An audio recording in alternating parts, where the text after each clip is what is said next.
Death is actually something that you guys will actually have to deal with in your assisted living homes. And I want to actually talk about that from my perspective and how I actually cope with it and how I deal with it. So if you guys are interested, make sure you guys stick around. What's up, everyone? I hope you guys are all doing well. If you're new here, my name is Serge. Welcome to my channel. To all my reoccurring viewers, guys, I appreciate every single one of you. If you guys haven't, and if you're new here, make sure to go join the Facebook group that I've created. It's called Legion Assisted Living Academy. So feel free to go request yourselves, and make sure to answer the 3 questions that are asked prior to requesting yourself, so that way it can give me a better idea about where you guys are at, what you guys are wanting to do with assisted living. If you guys have a home, if you guys are looking to get a home or to start a home. So make sure you guys answer those 3 questions before requesting yourselves. So without further ado, let's go ahead and jump into the topic of this video. Now, the reason why I want to talk about death is because it actually will happen in your facilities, and hopefully it's something that is due to the actual diagnosis of the resident and not from an overdose of too many narcotics or anything of that sort. So if they're like on hospice and they are at their end of life, right? Most of these residents that you guys will be taking care of, it's their last stage of life. And so they're approaching their last days on this beautiful planet called Earth. And you want to make sure that you take good care of them while they're in this last stage of their lives, and that you make them comfortable and you make them happy. So I actually just want to talk about how to cope with death and how to cope with a passing of a resident of yours or any type of death. For me, a little background: I did have a brother that unfortunately passed away when I was 16. He was 21, and that was the first time that death really affected me in such a strong way, right? Because it was my brother, and it was blood. And I'm sure a lot of you guys could relate when you guys have a family member or some sort of close person that you loved near and dear pass away. You guys will understand the pain that I'm talking about. And a lot of people deal with that a lot differently.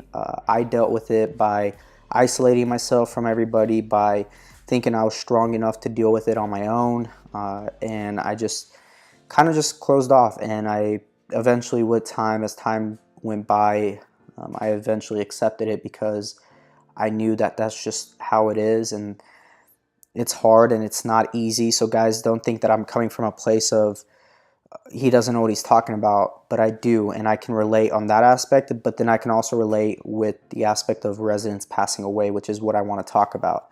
So a couple weeks ago, I did have a resident pass away. I think since I've had my facility open, I've had 4 residents that have passed away. And prior to me actually starting my assisted living home, I've seen death, right? I've almost experienced it from my history of going through cancer and facing death and fighting for my life personally. So I've dealt with this through a lot of different ways, and not just assisted living, not just from a loved one passing away, but also myself personally. I've faced it.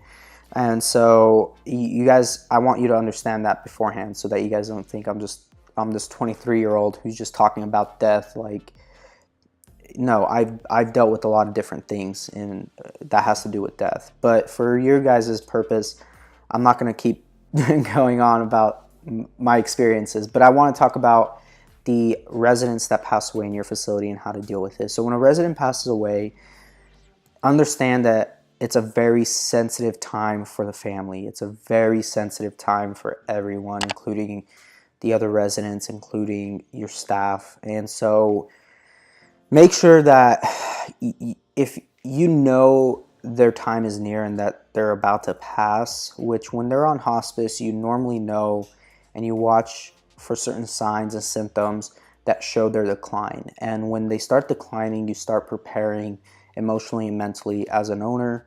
You start mentally preparing your staff if they haven't dealt with something like this before. And you try to tell them to not worry too much, and to make that resident as comfortable as possible, and to tell them that it will be okay. And when this is all happening, you have to inform the family. The family won't probably be there as they're declining, so you want to inform them as soon as possible. As soon as there's any changes in the resident, you want to inform them. And so when you inform them, Be very polite, be very cautious of what you're saying. You want them to know that they need to come and that their loved one is not doing too well. And you want to approach that very therapeutically. You don't want to like be like, well, your family member's dying. You don't want to say that. You let the hospice nurses handle those conversations, and you let more professionals handle those conversations. And some families are anticipating the death, right? They know that they're not doing well, that they know it's only a matter of time now. So those conversations may be easier, and you may be able to actually have those conversations with the family. But there's other times where it happens so quickly and the family wasn't expecting it to happen so quickly.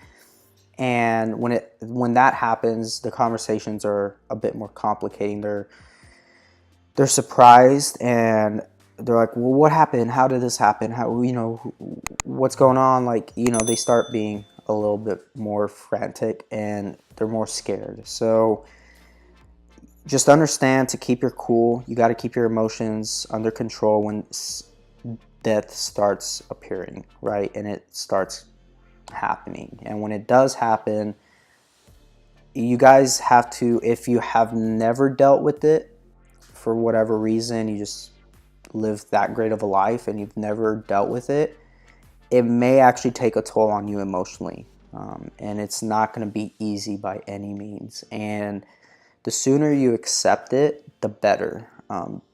From my personal experiences, the sooner you accept that death is just the part of life, and it's okay to be sad. It's okay to feel very emotional when it happens, and there's emotions that you feel that you can't explain, and it's good to make sure you talk to somebody. It's good to make sure that you express what you're feeling and to talk about that person and to keep those and hold on to those memories of them, the good ones, the bad, all the memories. You want to hold on to them and cherish them, and you want to talk about that to your loved ones, or if the loved ones want to talk to you about their life and everything that person meant to them and all of that.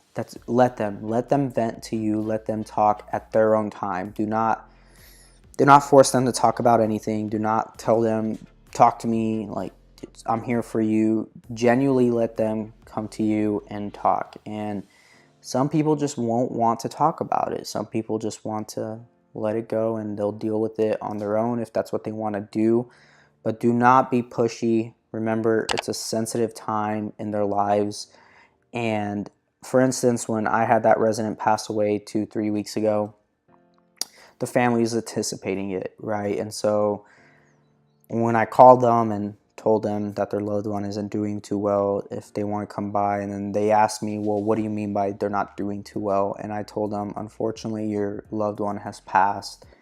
And they were like, okay, well, it was about 10:30 at night when this happened, and so they were like, oh, it's okay, we won't come by, we'll just have the mortuary take them, and we'll get all the funeral stuff arranged. And so they were they were expecting it, so they were not worried. They're not like, what the heck happened? They were actually thinking she wasn't even going to survive until that day, that morning. So when they came to visit her that morning, they were expecting her to have passed away already. So she passed away later that day and that night.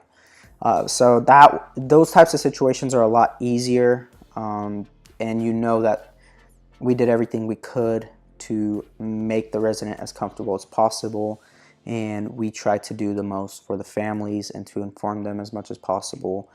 And guys, that dealing with death and coping with death is going to be something you will have to do in assisted living. There's no way around it.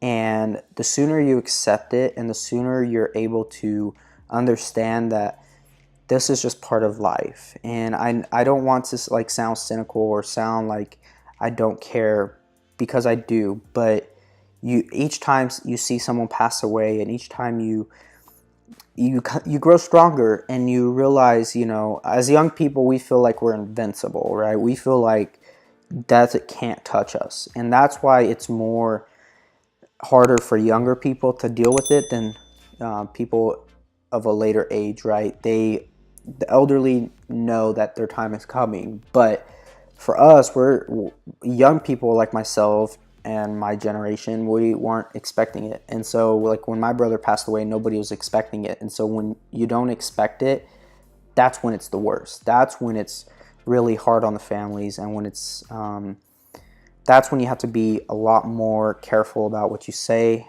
Allow those people to actually come to you and to talk to them and just be there for them. You know, there's obviously all the cliche sayings like condolences and I'm sorry for your loss and all this stuff. That doesn't really do much, guys.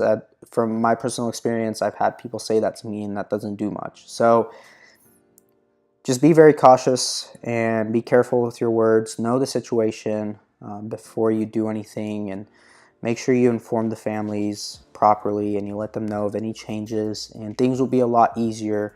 And just know as time goes on and the more you see it, the more not comfortable, but the more used to it you get. And so it's not as hard every single time. It gets easier with every death. Now, if you're a very emotional person, that may not be the case. You may actually struggle a lot with it, and you may possibly disturb you, and you won't be able to sleep at night. So I suggest to those types of people, this probably shouldn't be the industry you're getting into, and healthcare should not be a part of anything you do. Now, if you guys actually stuck all the way to the end of the video, I appreciate every single one of you guys. And make sure you hit that like button. Make sure you guys go and hit the subscribe button. And also make sure to go join yourselves in the Legion Assisted Living Academy Facebook group. I will link it down below. And make sure you guys go watch all these other videos that pop up. There's a lot of informative stuff in those videos, so make sure you guys go watch that. And guys, thank you again, and I will see you all in the next video. God bless. Peace.